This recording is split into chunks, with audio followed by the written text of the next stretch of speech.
This is for the questions of the Unit 5B activity.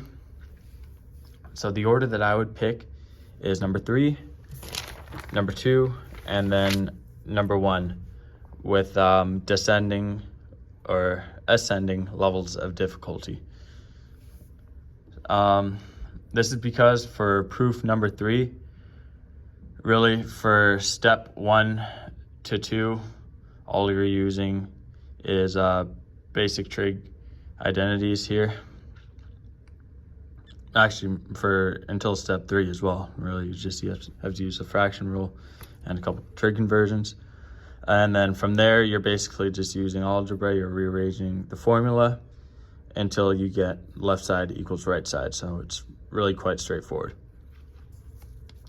The second one is more difficult because you're using quite a few more identities compared to the third proof. And you also have to use a couple conversions, like breaking up tan x with secant x. And so in general, the more of these terms that you have, just the more complex it'll be. And then, however, the first one is the most complex because you have to manipulate both sides here, which is something you didn't have to do in the other two.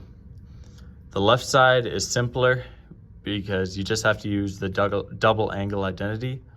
And the right side is more complicated because you have to use the perfect square identity and the fraction rule, among others, to expand it.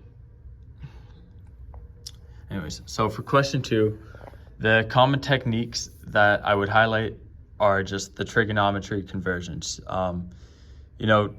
This unit is not so much about numbers and, traditional math. It's more about just knowing what turns into what and yeah, that sort of thing. So this would include how cosecant equals 1 over sine x, or how cotangent is equal to 1 over tan x, which is also equal to cosine x over sine x.